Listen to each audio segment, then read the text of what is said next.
ನಮ್ಮಲ್ಲಿ ಅನೇಕರು ದೊಡ್ಡ ಸಿಳ್ಳೆ ಚಿಕ್ಕ ಬಾಯ್ಲರ್ ಥರ ಇರ್ತಾರೆ. ಅವರು ತುಂಬ ಕಣ್ಣೀರು ಸುರಿಸ್ತಾರೆ, ಆದರೆ ನಿಜವಾದ ಮಾನಸಾಂತರ ಪಡುವುದಿಲ್ಲ.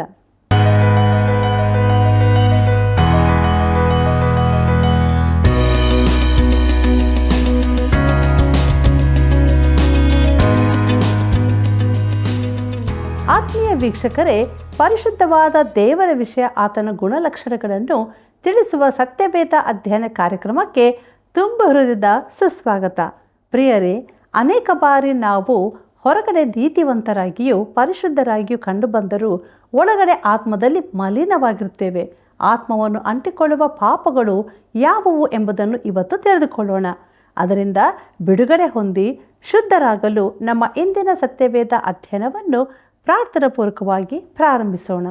ಬನ್ನಿ, ಕಣ್ಣುಗಳನ್ನು ಮುಚ್ಚಿ ನಾವು ಪ್ರಾರ್ಥನೆಯನ್ನು ಮಾಡೋಣ. ಪ್ರೀತಿಯುಳ್ಳ ಯೇಸುಸ್ವಾಮಿ, ಕೊಟ್ಟಂಥ ಶ್ರೇಷ್ಠವಾದಂಥ ಸಮಯಕ್ಕೆ ನಿನಗೆ ಸ್ತೋತ್ರಗಳು. ನಮ್ಮ ಪ್ರಿಯ ವೀಕ್ಷಕರನ್ನು ಆಶೀರ್ವದಿಸು ದೇವ. ಈ ದಿನದ ವಾಕ್ಯ ಧ್ಯಾನದಲ್ಲಿ ನೀನು ನಮ್ಮೊಂದಿಗೆ ಮಾತನಾಡು. ಕೇಳಿಸಿಕೊಡುವಂಥ ಕಿವಿಗಳನ್ನು, ಗ್ರಹಿಸುವಂಥ ಹೃದಯವನ್ನು ಕೊಟ್ಟು ನಮ್ಮನ್ನು ಆಶೀರ್ವದಿಸು. ಪ್ರತಿಯೊಬ್ಬೊಬ್ಬರನ್ನು ಆಶೀರ್ವದಿಸಿ ಅವರ ಅವಶ್ಯಕತೆಗಳು ಏನೇ ಇದ್ದರೂ ಸಂಧಿಸಬೇಕೆಂದು ಯೇಸು ಕ್ರಿಸ್ತನ ಮಹಿಮೆಯ ನಾಮದಲ್ಲಿ ಬೇಡಿದ್ದೇವೆ ತಂದೆಯೇ, ಆಮೇನ್.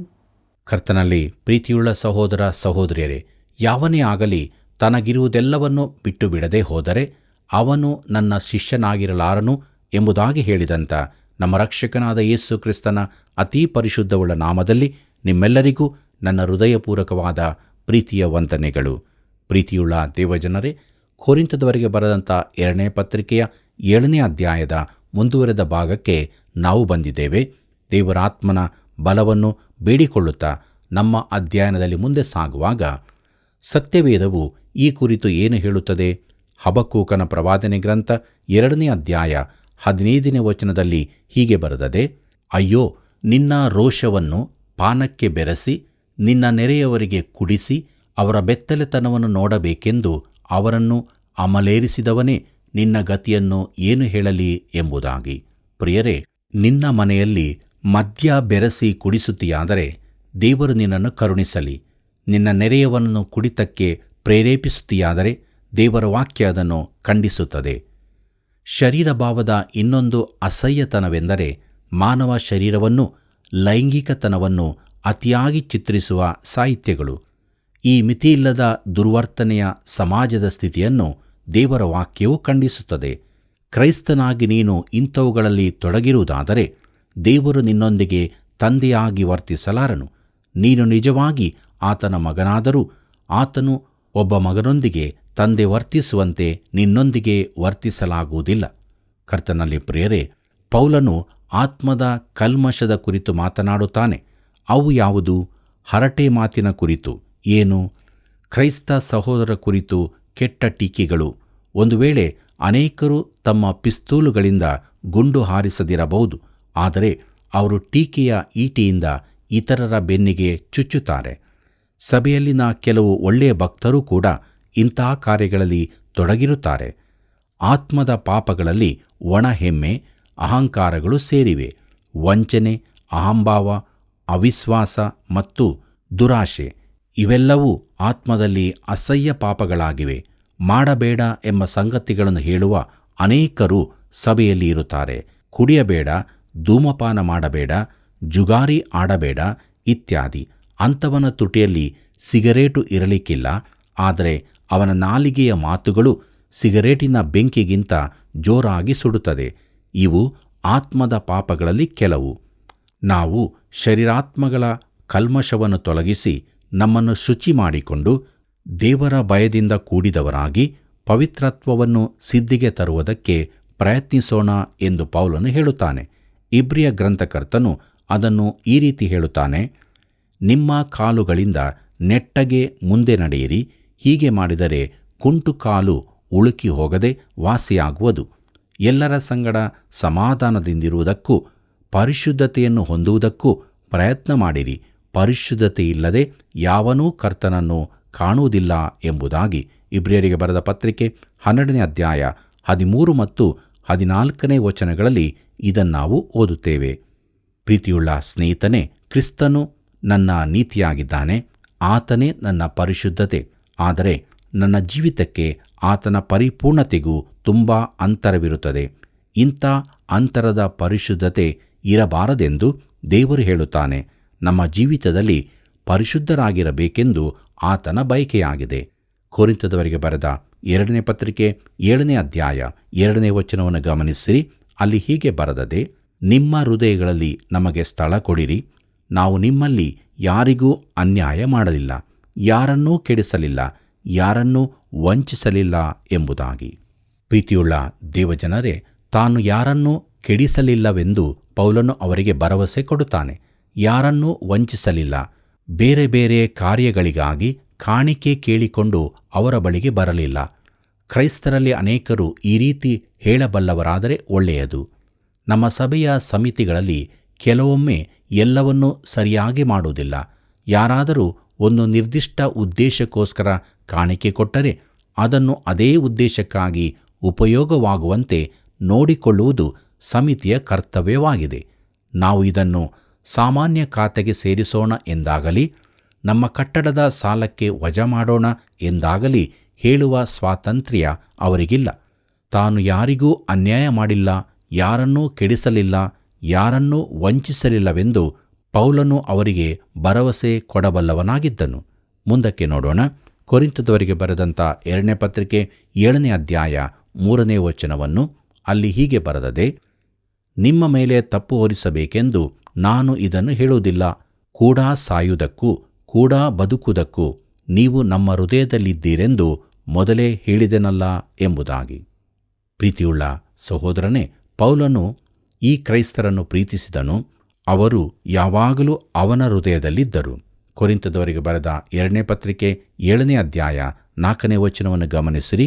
ಅಲ್ಲಿ ಹೀಗೆ ಬರೆದದೆ, ನಿಮ್ಮಲ್ಲಿ ನನಗೆ ಬಹಳ ಭರವಸೆ ಉಂಟು.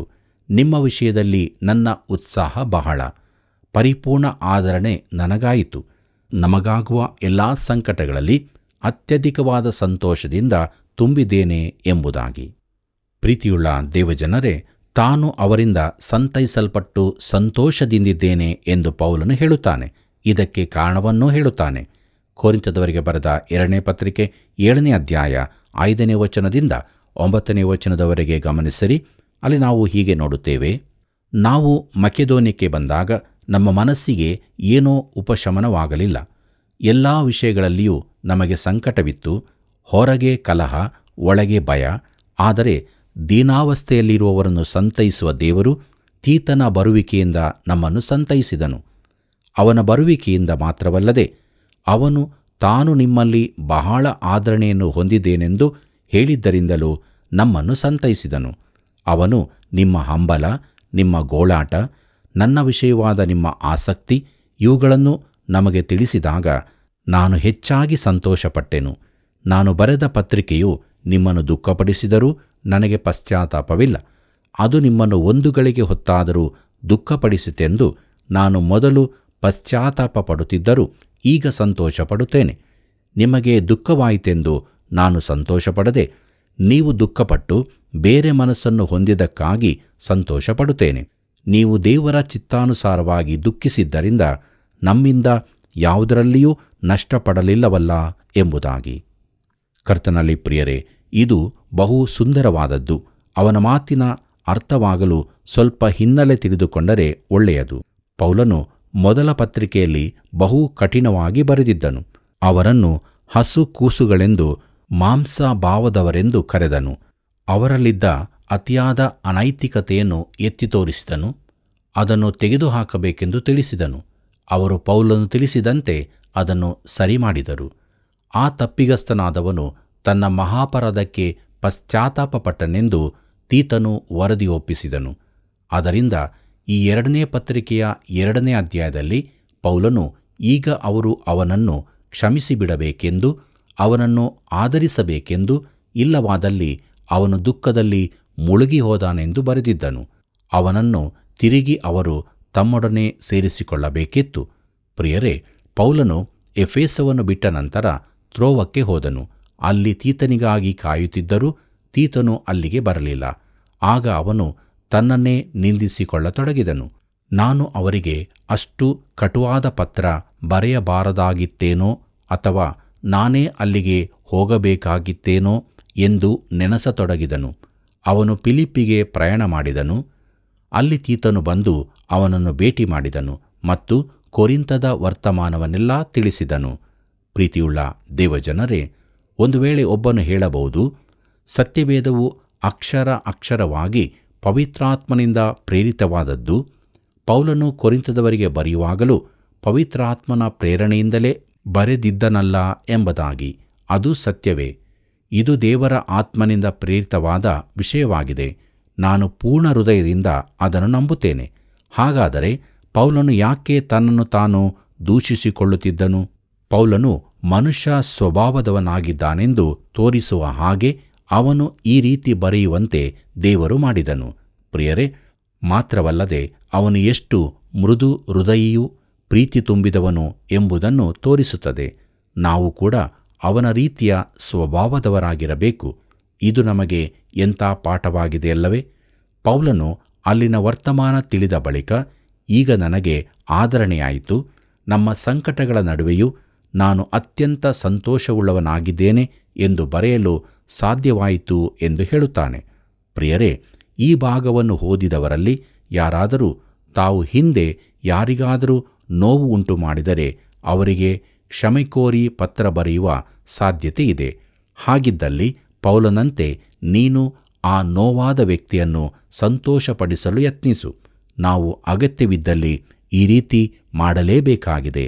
ಪ್ರೀತಿಯುಳ್ಳ ದೇವಜನರೇ, ನಾವು ಮೆಕೆದೋನ್ಯಕ್ಕೆ ಬಂದಾಗ ನಮ್ಮ ಮನಸ್ಸಿಗೆ ಏನೂ ಉಪಶಮನವಾಗಲಿಲ್ಲ. ಎಲ್ಲ ವಿಷಯಗಳಲ್ಲಿಯೂ ನಮಗೆ ಸಂಕಟವಿತ್ತು. ಹೊರಗೆ ಕಲಹ, ಒಳಗೆ ಭಯ ಎಂದು ಪೌಲನು ಹೇಳುವಾಗ ಬಹು ವೈಯಕ್ತಿಕವಾಗಿ ಮಾತನಾಡಿದನು. ಇದು ಅತಿಯಾದ ವೈಯಕ್ತಿಕ ವಿಚಾರವಾಗಿತ್ತು, ಓದುವುದಕ್ಕೆ ಕಷ್ಟಕರವಾದದ್ದು. ಆದರೆ ದೇವರು ಪೌಲನನ್ನು ಸಂತೈಸುವುದಕ್ಕಾಗಿ ಒಬ್ಬನನ್ನು ಉಪಯೋಗಿಸಿದನು. ಆದರೆ ದೀನಾವಸ್ಥೆಯಲ್ಲಿ ಇರುವವರನ್ನು ಸಂತೈಸುವ ದೇವರು ತೀತನ ಬರುವಿಕೆಯಿಂದ ನಮ್ಮನ್ನು ಸಂತೈಸಿದನು ಎಂಬುದಾಗಿ ನೋಡುವಾಗ, ನೀನು ದೇವಜನರನ್ನು ಸಂತೈಸಿ ಅವರನ್ನು ಆದರಿಸಬಹುದು. ನೀನು ನಿನ್ನ ಸಭಾಪಾಲಕರ ಬಳಿಗೆ ಹೋಗಿ, ನಾನು ನಿಮಗಾಗಿ ಪ್ರಾರ್ಥಿಸುತ್ತೇನೆ, ನೀವು ದೇವರಿಗಾಗಿ ನಿಂತು ಆತನಿಗಾಗಿ ಕೆಲಸ ನಡೆಸುತ್ತೀರಲ್ಲ, ನಾನು ನಿಮ್ಮೊಂದಿಗೆ ಇದ್ದೇನೆ ಎಂದು ಹೇಳಿ ಎಷ್ಟು ಕಾಲವಾಯಿತು? ಅವರಿಗೆ ಅದು ಇಷ್ಟವಾಗಬಹುದು. ಪ್ರಿಯರೇ, ಪೌಲನು ಮುಂದುವರಿಯುತ್ತಾನೆ, ತೀತನ ಬರುವಿಕೆಯಿಂದ ಮಾತ್ರವಲ್ಲದೆ ಅವನು ತಾನು ನಿಮ್ಮಲ್ಲಿ ಬಹಳ ಆದರಣೆಯನ್ನು ಹೊಂದಿದ್ದಾನೆಂದು ಹೇಳಿದ್ದರಿಂದಲೂ ನಮ್ಮನ್ನು ಸಂತೈಸಿದನು. ಅವನು ನಿಮ್ಮ ಹಂಬಲ, ನಿಮ್ಮ ಗೋಳಾಟ, ನನ್ನ ವಿಷಯವಾದ ನಿಮ್ಮ ಆಸಕ್ತಿ ಇವುಗಳನ್ನು ನಮಗೆ ತಿಳಿಸಿದಾಗ ನಾನು ಹೆಚ್ಚಾಗಿ ಸಂತೋಷಪಟ್ಟೆನು ಎಂಬುದಾಗಿ ನೋಡುವಾಗ, ನೀವು ತೀತನನ್ನು ಸಂತೈಸಿದ್ದೀರಿ, ಅವನು ನನ್ನನ್ನು ಸಂತೈಸಿದನು ಎಂಬುದಾಗಿ ಅರ್ಥವಾಗುತ್ತದೆ. ಪ್ರಿಯರೇ, ನಾನು ಕೆಲ ದಿನಗಳ ಹಿಂದೆ ಸಭೆಯ ಆರಾಧನೆಯಲ್ಲಿದ್ದೆ. ಒಬ್ಬನು ನನ್ನ ಬಳಿಗೆ ಬಂದು, ಪೂರ್ವ ಪ್ರದೇಶದಲ್ಲಿರುವ ನನ್ನ ಸಹೋದರನು ನಮ್ಮ ಕಾರ್ಯಕ್ರಮದಲ್ಲಿ ಪ್ರಸಾರವಾಗುತ್ತಿದ್ದ ದೇವರ ವಾಕ್ಯಗಳನ್ನು ಕೇಳಿ ಯೇಸು ಕ್ರಿಸ್ತನನ್ನು ತನ್ನ ರಕ್ಷಕನನ್ನಾಗಿ ಅಂಗೀಕರಿಸಿದ್ದಾನೆ ಎಂದು ತಿಳಿಸು ಎಂದಿದ್ದಾನೆ ಎಂದು ಹೇಳಿದನು. ಆ ಮನುಷ್ಯನ ಸಹೋದರನು ತಾನೇ ನನಗೆ ಯಾಕೆ ತಿಳಿಸಲಿಲ್ಲ ಎಂದು ನಾನು ಯೋಚಿಸಿದೆ. ಆದರೂ ನನಗೆ ಇದರಿಂದ ಎಷ್ಟೋ ಸಂತೈಸುವಿಕೆಯಾಯಿತು. ನಾನು ಈ ಸೇವೆಯನ್ನು ಮುಂದುವರಿಸಬೇಕೆಂದು ಅದು ನನ್ನನ್ನು ಉತ್ತೇಜಿಸಿತು. ಕರ್ತನಲ್ಲಿ ಪ್ರಿಯರೇ, ಕೊರಿಂಥದವರು ಪೌಲನ ಕುರಿತು ಒಳ್ಳೆಯ ಮಾತುಗಳನ್ನಾಡಿದರು. ಇತರರ ಕುರಿತು ಒಳ್ಳೆಯ ಮಾತುಗಳನ್ನಾಡಲು ಹಿಂಜರಿಯಬೇಡ. ನಿನಗೆ ಅದರಿಂದೇನೂ ತೊಂದರೆಯಾಗದು. ನಾನು ಬರೆದ ಪತ್ರಿಕೆಯು ನಿಮ್ಮನ್ನು ದುಃಖಪಡಿಸಿದರೂ ನನಗೆ ಪಶ್ಚಾತ್ತಾಪವಿಲ್ಲ. ಅದು ನಿಮ್ಮನ್ನು ಒಂದು ಗಳಿಗೆ ಹೊತ್ತಾದರೂ ದುಃಖಪಡಿಸಿತೆಂದು ನಾನು ಮೊದಲು ಪಶ್ಚಾತ್ತಾಪ ಪಡುತ್ತಿದ್ದರೂ ಈಗ ಸಂತೋಷಪಡುತ್ತೇನೆ. ನಿಮಗೆ ದುಃಖವಾಯಿತು ಎಂದು ನಾನು ಸಂತೋಷಪಡದೆ, ನೀವು ದುಃಖಪಟ್ಟು ಬೇರೆ ಮನಸ್ಸನ್ನು ಹೊಂದಿದ್ದಕ್ಕಾಗಿ ಸಂತೋಷಪಡುತ್ತೇನೆ. ನೀವು ದೇವರ ಚಿತ್ತಾನುಸಾರ ದುಃಖಿಸಿದ್ದರಿಂದ ನಮ್ಮಿಂದ ಯಾವುದರಲ್ಲಿಯೂ ನಷ್ಟಪಡಲಿಲ್ಲವಲ್ಲ ಎಂಬುದಾಗಿ ನೋಡುತ್ತೇವೆ. ಪ್ರಿಯರೇ, ದೇವರ ವಾಕ್ಯವನ್ನು ಮುಂದುವರಿಸಿ ನಾವು ನೋಡುವಾಗ, ಕೊರಿಂಥದವರಿಗೆ ಬರೆದಂಥ 2ನೇ ಪತ್ರಿಕೆ 7ನೇ ಅಧ್ಯಾಯ 10ನೇ ವಚನ ಹೀಗೆ ಹೇಳುತ್ತದೆ, ದೇವರ ಚಿತ್ತಾನುಸಾರವಾಗಿರುವ ದುಃಖವು ಮಾನಸಾಂತರವನ್ನುಂಟು ಮಾಡಿ ರಕ್ಷಣೆಗೆ ಕಾರಣವಾಗಿದೆ. ಆ ಮಾನಸಾಂತರದಲ್ಲಿ ಪಶ್ಚಾತ್ತಾಪಕ್ಕೆ ಆಸ್ಪದವಿಲ್ಲ, ಆದರೆ ಲೋಕದವರಿಗಿರುವಂಥ ದುಃಖವು ಮರಣವನ್ನು ಉಂಟುಮಾಡುತ್ತದೆ ಎಂಬುದಾಗಿ. ಪ್ರೀತಿಯುಳ್ಳ ದೇವಜನರೇ, ನಿಜವಾದ ಪಶ್ಚಾತ್ತಾಪದ ಕುರಿತು ದೇವರ ವಿವರಣೆಯನ್ನು ಇಲ್ಲಿ ನೋಡುತ್ತೇವೆ. ಪಶ್ಚಾತ್ತಾಪವೆಂದರೆ ಮನಸ್ಸಿನ ತಿದ್ದುವಿಕೆ. ನನಗೆ ತಿಳಿದ ಮಟ್ಟಿಗೆ ನಾಶನ ಪಾತ್ರರಿಂದ ದೇವರು ಅಪೇಕ್ಷಿಸುವ ಒಂದೇ ಒಂದು ಮಾನಸಾಂತರವೆಂದರೆ ನಂಬುವಂತಾದು. ಕರ್ತನಾದ ಯೇಸು ಕ್ರಿಸ್ತನ ಮೇಲೆ ನಂಬಿಕೆಯಿಡು, ಆಗ ಮನಸ್ಸು ಬದಲಾಗುತ್ತದೆ. ಒಬ್ಬನು ನಂಬಿದಾಗ ಏನಾಗುತ್ತದೆ? ಮನಸ್ಸು ಬದಲಾಗುತ್ತದೆ, ದೇವರ ಕಡೆಗೆ ತಿರುಗುವಿಕೆಯಾಗುತ್ತದೆ. ಪ್ರಿಯರೇ, ಪೌಲನು ಥೆಸಲೋನಿಕದವರಿಗೆ ಬರೆದನು, ನೀವು ವಿಗ್ರಹಗಳನ್ನು ಬಿಟ್ಟು ದೇವರ ಕಡೆಗೆ ತಿರುಗಿಕೊಂಡು ಎಂಬುದಾಗಿ. ಇದನ್ನಾವು ಥೆಸಲೋನಿಕದವರಿಗೆ ಬರೆದ ಮೊದಲನೇ ಪತ್ರಿಕೆ 1ನೇ ಅಧ್ಯಾಯ 9ನೇ ವಚನದಲ್ಲಿ ನೋಡುತ್ತೇವೆ. ಪ್ರಿಯರೇ, ಅದು ಮನಸ್ಸಿನ ಪರಿವರ್ತನೆ. ಅದು ಹೇಗೆ ಉಂಟಾಯಿತು? ಅವರು ಮೊದಲು ಕ್ರಿಸ್ತನ ಕಡೆಗೆ ತಿರುಗಿಕೊಂಡರು. ಪ್ರೀತಿಯುಳ್ಳ ದೇವಜನರೇ, ಅವನು ಅವರ ಬಳಿಗೆ ಬಂದಾಗ ಅವನು ಮೂರ್ತಿ ಪೂಜೆಗೆ ವಿರುದ್ಧವಾಗಿ ಪ್ರಸಂಗಿಸಲಿಲ್ಲ. ಅವನು ಅವರಿಗೆ ಕ್ರಿಸ್ತನನ್ನು ಪ್ರಚುರಪಡಿಸಿದನು. ಅವರು ಕ್ರಿಸ್ತನ ಕಡೆಗೆ ತಿರುಗಿಕೊಂಡರು, ಆದರೆ ಅವರು ವಿಗ್ರಹಾರಾಧಕರಾಗಿದ್ದರು. ಆದುದರಿಂದ ಅವರು ನಂಬಿಕೆಯಿಂದ ಕ್ರಿಸ್ತನ ಕಡೆಗೆ ತಿರುಗಿಕೊಂಡಾಗ ಬೇರೇನು ಸಂಭವಿಸಿತು? ಅವರು ವಿಗ್ರಹಗಳಿಂದ ತಿರುಗುವಿಕೆಯೇ ಮಾನಸಾಂತರವಾಗಿದೆ. ಅದು ರಕ್ಷಿಸಲ್ಪಡದವರ ಮಾನಸಾಂತರ. ಅದು ರಕ್ಷಣೆಗಾಗಿ ಉಂಟಾದ ಮಾನಸಾಂತರ. ರಕ್ಷಿಸಲ್ಪಡದವರ ಮಾನಸಾಂತರಕ್ಕಾಗಿ ದೇವರು ಒತ್ತಾಯಿಸ್ತಾನೋ? ನಾನರಿಯೆ. ಆದರೆ ಕ್ರಿಸ್ತನಿಗೆ ಪ್ರಾಮುಖ್ಯತೆ ಕೊಡಲೇಬೇಕು. ಅವರು ಕ್ರಿಸ್ತನಿಗೆ ಪ್ರತಿಕ್ರಿಯೆ ತೋರಿದಾಗ ಅವರ ಹಿಂದಿನ ಅಪನಂಬಿಕೆಯಿಂದ ಕ್ರಿಸ್ತನ ಕಡೆಗೆ ತಿರುಗಿಕೊಳ್ಳುತ್ತಾರೆ. ಪ್ರೀತಿಯುಳ್ಳ ದೇವಜನರೇ, ಆದರೆ ವಿಶ್ವಾಸಿಯು ತಪ್ಪು ದಿಕ್ಕಿನಲ್ಲಿ ಹೋಗುವುದಾದರೆ, ಪಾಪದಲ್ಲಿ ಇರುವುದಾದರೆ ಅವನು ಮಾನಸಾಂತರ ಪಡಲೇಬೇಕೆಂದು ದೇವರು ಒತ್ತಾಯಿಸುತ್ತಾನೆ. ಅವನಲ್ಲಿ ಒಂದು ತಿರುಗುವಿಕೆ, ಮಾನಸಾಂತರವಿರಬೇಕು. ಅನೇಕರು ಸುಮ್ಮನೆ ಕಣ್ಣೀರು ಸುರಿಸುತ್ತಾರೆ. ಅದು ನಿಜವಾದ ಮಾನಸಾಂತರವಾಗಿರಲಾರದು. ಆ ರೀತಿಯ ದುಃಖವು ಲೋಕದವರಿಗಿರುವಂಥದ್ದಾಗಿದ್ದು ಮರಣವನ್ನುಂಟು ಮಾಡುತ್ತದೆ. ನಿಜವಾದ ಮಾನಸಾಂತರವು ದೇವರ ಚಿತ್ತಾನುಸಾರವಾದ ದುಃಖವಾಗಿದ್ದು ಮಾನಸಾಂತರವನ್ನುಂಟು ಮಾಡಿ ರಕ್ಷಣೆಗೆ ಕಾರಣವಾಗುತ್ತದೆ. ಅದರಲ್ಲಿ ಪಶ್ಚಾತ್ತಾಪಕ್ಕೆ ಆಸ್ಪದವಿಲ್ಲ. ಪ್ರೀತಿಯುಳ್ಳ ದೇವಜನರೇ, ನನ್ನ ತಂದೆ ಒಂದು ಬೋಟಿನ ಕುರಿತು ಹೇಳುತ್ತಿದ್ದರು. ಅದರಲ್ಲಿ ಒಂದು ಚಿಕ್ಕ ಬಾಯ್ಲರ್ ಇತ್ತು. ಅದು ದೊಡ್ಡದಾಗಿ ಸಿಳ್ಳೆ ಹಾಕುತ್ತಿತ್ತು. ನೀರಿನಲ್ಲಿ ಮೇಲಕ್ಕೇರಿ ಹೋಗುವಾಗ ಅದು ದೊಡ್ಡದಾಗಿ ಸಿಳ್ಳೆ ಹಾಕುತ್ತಿತ್ತು. ಆದರೆ ಆ ಬೋಟಿನ ಬಾಯ್ಲರ್ ಚಿಕ್ಕದಾಗಿದ್ದು ಸಿಳ್ಳೆ ಹಾಕುವುದನ್ನು, ಎಂಜಿನ್ ನಡೆಯುವುದನ್ನು ಏಕಕಾಲಕ್ಕೆ ಮಾಡಲಾಗುತ್ತಿರಲಿಲ್ಲ. ಆದ್ದರಿಂದ ನಮ್ಮಲ್ಲಿ ಅನೇಕರಲ್ಲಿ ದೊಡ್ಡ ಸಿಳ್ಳೆ, ಚಿಕ್ಕ ಬಾಯ್ಲರ್ ಇರುತ್ತದೆ. ಅವರು ತುಂಬ ಕಣ್ಣೀರು ಸುರಿಸುತ್ತಾರೆ, ಆದರೆ ನಿಜವಾದ ಮಾನಸಾಂತರವಿರುವುದಿಲ್ಲ. ಕಣ್ಣೀರು ಸುರಿಸಿದರೂ ಹಿಂದಿನ ಜೀವಿತದಲ್ಲಿ ಮುಂದೆ ಸಾಗುತ್ತಾರೆ. ಆದರೆ ಕೊರಿಂಥದವರ ಮಾನಸಾಂತರ ನಿಜವಾದದಾಗಿತ್ತು. ಕೊರಿಂಥದವರಿಗೆ ಬರೆದ 2ನೇ ಪತ್ರಿಕೆ 7ನೇ ಅಧ್ಯಾಯ 11ನೇ ವಚನದಿಂದ 13ನೇ ವಚನದವರೆಗೆ ಗಮನಿಸಿರಿ. ಅಲ್ಲಿ ನಾವು ಹೀಗೆ ನೋಡುತ್ತೇವೆ, ನೀವು ದೇವರ ಚಿತ್ತಾನುಸಾರವಾಗಿ ಪಟ್ಟ ದುಃಖವು ನಿಮಗೆ ಎಂಥ ತಹತಹವನ್ನು ಉಂಟುಮಾಡಿತು ನೋಡಿರಿ. ನೀವು ನಿರ್ದೋಷಿಗಳೆಂದು ಸ್ಥಾಪಿಸುವುದಕ್ಕೆ ಎಷ್ಟೋ ಪ್ರಯತ್ನಪಟ್ಟಿರಿ, ಎಷ್ಟೋ ಮನೋವ್ಯತೆಯನ್ನು ಅನುಭವಿಸಿದಿರಿ, ಎಂಥ ಭಯವನ್ನು, ಎಂಥ ಹಂಬಲವನ್ನು ತೋರಿಸಿದ್ದೀರಿ. ಮಾನಹಾನಿಗಾಗಿ ಎಷ್ಟೋ ರೋಷಪಟ್ಟು ಶಿಕ್ಷೆ ಮಾಡಿದಿರಿ. ನೀವು ಆ ಕಾರ್ಯಕ್ಕೆ ಸೇರಿದವರಲ್ಲವೆಂಬುದನ್ನು ಎಲ್ಲ ವಿಧದಲ್ಲಿಯೂ ತೋರಿಸಿದ್ದೀರಿ.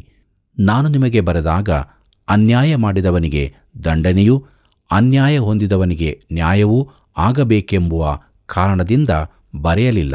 ನಮಗೋಸ್ಕರ ನಿಮಗಿರುವ ಆಸಕ್ತಿಯು ದೇವರ ಮುಂದೆ ನಿಮಗೆ ವ್ಯಕ್ತವಾಗಬೇಕೆಂಬ ಉದ್ದೇಶದಿಂದಲೇ ಬರೆದೆನು. ಆದ ಕಾರಣ ನಮ್ಮ ಮನಸ್ಸಿಗೆ ಆದರಣೆ ಉಂಟಾಯಿತು. ಅಷ್ಟು ಮಾತ್ರವೇ ಅಲ್ಲ, ತೀತನ ಮನಸ್ಸಿಗೆ ನಿಮ್ಮೆಲ್ಲರಿಂದ ಉಪಶಮನವಾದ ಕಾರಣ ನಾವು ಅವನ ಸಂತೋಷವನ್ನು ನೋಡಿ ಮತ್ತೂ ಹೆಚ್ಚಾಗಿ ಸಂತೋಷಪಟ್ಟೆವು ಎಂಬುದಾಗಿ. ಪ್ರೀತಿಯುಳ್ಳ ದೇವಜನರೇ, ಅವರು ನಿಜವಾಗಿ ಮಾನಸಾಂತರ ಪಟ್ಟದಕ್ಕಾಗಿ ಅವರನ್ನು ಅಭಿನಂದಿಸಿದನು. ಕೊನೆಯದಾಗಿ ನಾವು ಕೊರಿಂಥದವರಿಗೆ ಬರೆದ 2ನೇ ಪತ್ರಿಕೆ 7ನೇ ಅಧ್ಯಾಯ 14ನೇ ವಚನದಿಂದ 16ನೇ ವಚನದವರೆಗೆ ಗಮನಿಸೋಣ. ಅಲ್ಲಿ ಹೀಗೆ ಬರೆದದೆ, ಯಾಕಂದರೆ ನಾನು ಅವನ ಮುಂದೆ ನಿಮ್ಮನ್ನು ಹೊಗಳಿದರಲ್ಲಿ ನಾಚಿಕೆ ಪಡಬೇಕಾಗಿ ಬರಲಿಲ್ಲ. ನಾವು ನಿಮಗೆ ಹೇಳಿದ ಎಲ್ಲಾ ಮಾತುಗಳು ಹೇಗೆ ಸತ್ಯವಾಗಿದ್ದವೋ ಹಾಗೆ ನಾವು ತೀತನ ಮುಂದೆ ಆಡಿದ ಹೊಗಳಿಕೆಯ ಮಾತುಗಳು ಸತ್ಯವೆಂದು ಕಂಡುಬಂದವು. ನೀವು ಮನೋಭೀತಿಯಿಂದ ನಡುಗುವವರಾಗಿ ಅವನನ್ನು ಸೇರಿಕೊಂಡದರಲ್ಲಿ ನಿಮ್ಮೆಲ್ಲರ ವಿಧೇಯತೆಯೂ ತೋರಿಬಂತು. ಅವನು ಅದನ್ನು ಜ್ಞಾಪಕ ಮಾಡಿಕೊಳ್ಳುವಾಗ ನಿಮ್ಮ ಮೇಲೆ ಅವನ ಕನಿಕರವೂ ಹೆಚ್ಚಾಗಿದೆ. ಸರ್ವ ವಿಷಯದಲ್ಲೂ ನಿಮ್ಮನ್ನು ಕುರಿತು ನನಗೆ ಭರವಸವಿರುವುದರಿಂದ ಸಂತೋಷಪಡುತ್ತೇನೆ ಎಂಬುದಾಗಿ. ಪ್ರೀತಿಯುಳ್ಳ ದೇವಜನರೇ, ಪೌಲನು ತನ್ನ ಹೃದಯವನ್ನು ತೆರೆದು ಆಂತರ್ಯದ ಭಾವನೆಗಳನ್ನು ತೋರಿಸಿದನು. ಅವನು ಬಹು ಆನಂದದಿಂದ ಸಂತೋಷಿಸುತ್ತಿದ್ದನು. ಅವನು ಸಂತೈಸಲ್ಪಟ್ಟನು. ಇದು ಪೌಲನ ಹೃದಯಕ್ಕೆ ಸಿಕ್ಕಿದ ದೇವರ ಸಂತೈಸುವಿಕೆಯಾಗಿದೆ. ದೇವರಿಗೆ ಮಹಿಮೆಯಾಗಲಿ. ನಮ್ಮನ್ನು ಕೂಡ ದೇವರು ಸಂತೈಸುವುದಕ್ಕೆ ಇಷ್ಟವುಳ್ಳವನಾಗಿದ್ದಾನೆ. ಆದ್ದರಿಂದ ಪ್ರಿಯರೇ, ನೀವು ಯಾವ ಸ್ಥಿತಿಯಲ್ಲಿದ್ದರೂ ಕೂಡ ಹಿಂದೆ ಈ ಗಳಿಗೆಯಲ್ಲೇ ಆತನ ಬಳಿಗೆ ಬನ್ನಿರಿ. ಆತನಿಂದ ಸಂತೈಸುವಿಕೆಯನ್ನು ಹೊಂದಿಕೊಂಡು ನಿಜವಾದ ಸಮಾಧಾನದಲ್ಲಿ ಮುಂದೆ ಸಾಗಿರಿ. ಇಂಥ ಜೀವಿತವನ್ನು ಜೀವಿಸುವುದಕ್ಕೆ ದೇವರು ತಾನು ನಮಗೆ ಸಹಾಯ ಮಾಡಿ ನಡೆಸಲಿ. ಕರ್ತನ ಕೃಪೆಯು ಸದಾ ನಿಮ್ಮ ಸಂಗಡ ಇರಲಿ. ಪ್ರಿಯರೇ, ನಿಜವಾದ ಪಶ್ಚಾತ್ತಾಪ ಅಂದರೆ ದೇವರ ಚಿತ್ತಾನುಸಾರವಾಗಿರುವ ದುಃಖವಾಗಿದೆ. ಇದರಿಂದ ಮಾನಸಾಂತರ ಉಂಟಾಗುತ್ತದೆ. ಆದರೆ ಲೋಕರೀತಿಯ ದುಃಖ ಮರಣವನ್ನುಂಟು ಮಾಡುತ್ತದೆ. ದೇವರ ವಾಕ್ಯಕ್ಕೆ ವಿಧೇಯರಾದ ನಾವು ಪಾಪದ ಬಂಧನದಿಂದ ಬಿಡುಗಡೆ ಹೊಂದಿದವರಾಗಿ ಸತ್ಯಪರರಾಗಿ ಜೀವಿಸೋಣ. ಪ್ರಿಯ ವೀಕ್ಷಕರೇ, ಈ ದಿನದ ಅಧ್ಯಯನದಲ್ಲಿ ನೀವು ತಿಳ್ಕೊಂಡ ಸತ್ಯಗಳನ್ನು ಹಿಂದೆ ನಮಗೆ ಕರೆ ಮಾಡಿ ತಿಳಿಸ್ತಿದ್ದೀರಾ? ನಿಮ್ಮ ಅಮೂಲ್ಯವಾದ ಕರೆಗಳನ್ನು ಎದುರು ನೋಡ್ತಾ ಇದ್ದೇವೆ. ಮುಂದಿನ ಕಾರ್ಯಕ್ರಮಕ್ಕಾಗಿ ಸಿದ್ಧರಾಗಿರಿ. ವಂದನೆಗಳು.